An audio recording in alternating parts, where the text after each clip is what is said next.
তো বন্ধুরা, আজকে আমি একজন প্যারালাইসিস স্পেশালিস্ট ডক্টরকে দেখাবো। আজকে মার্চের 11 তারিখ। আপনাদেরকে বলেছিলাম আগে থেকেই যে আমি মার্চের 11 তারিখে একজন ডক্টরকে দেখাবো, অনলাইনের মাধ্যমে অ্যাপয়েন্টমেন্ট নিয়েছি। তো আজকে মার্চের 11 তারিখ। তো আজকে আমি দেখাবো। উনি একজন চেন্নাই অ্যাপোলো নার্সিংহোমের ডক্টর, ডক্টর হার্দিক রাজগুরু। উনি একজন নিউরো স্পাইন সার্জন।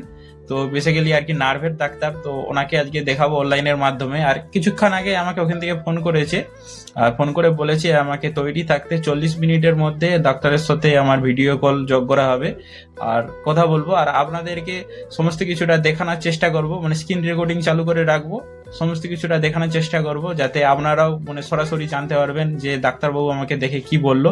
আর আমার ব্যাপারে সমস্ত কিছু বলবো। আর ওনারা আমার সব রিপোর্টগুলো চেয়েছিল, তো আমি অলরেডি পাঠিয়ে দিয়েছি। তো দেখে ডাক্তারবাবু তারপরে আমাকে ডাইরেক্ট ফোন করবে। তো চলুন ভিডিওটা লাস্ট পর্যন্ত দেখতে থাকুন। তো বন্ধুরা, এটা কি হয়ে গেল, সিস্টেমে কি হয়ে গেল আমি কিছু বুঝতে পারছি না। ব্যাপারটা হচ্ছে, আপনাদেরকে বললাম না যে স্যার কি বলছে আপনাদেরকে স্ক্রিন রেকর্ডিং করে দেখাবো। তো কথা মতো আমি তো স্ক্রিন রেকর্ডিং চালু করেছি, সবকিছুই ঠিক আছে। আমি এখন স্যারের সাথে কথা বলার পরে আমি ভিডিওটা চালিয়ে দেখছি যে সমস্ত কিছুই ঠিক আছে, স্ক্রিন রেকর্ডিং সব কিছু হয়েছে, ভিডিও সব কিছু উঠেছে।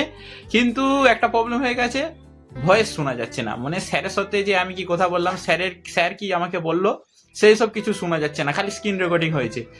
কিন্তু আমার ফোনেতে স্ক্রিন রেকর্ডিং এ ভয়েস শোনা যায়, কিন্তু এতে শোনা যাচ্ছে না। এবার ওনাদের কিছু সিস্টেম আছে নাকি আমি বলতে পারবো না, কিন্তু ভয়েস শোনা যাচ্ছে না। তবু আপনাদেরকে দেখাবো, নাইলে আপনারা ভাববেন যে আমি মিথ্যা কথা বলছি, মানুষ ভাবতেই পারে। তো আমি তবু প্রমাণ দেখাবো যে স্যারের সাথে আমি কিভাবে কথা বলেছি, সত্যিকারের আমি কথা বলেছি। দেখুন, তো দেখুন ভিডিও কল তো চালু হয়ে গেছে, দেখতে পাচ্ছেন।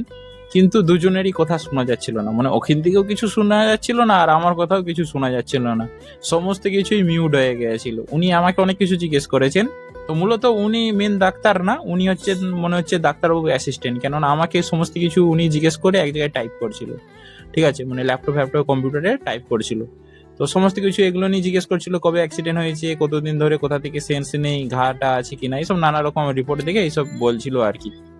তো সমস্ত কিছু জিজ্ঞেস করছিল, কোথায় বাড়ি টাড়ি জিজ্ঞেস করছিল। তারপরে এনার সাথে কথা হওয়ার পরে মেন ডাক্তারবাবুর সাথে তারপরে আমার ভিডিও কল লাগিয়ে দেওয়া হয়েছিল। তো যেটা ভেবেছিলাম সেটা হয়নি, সমস্ত কিছুই মিউট হয়েছিল।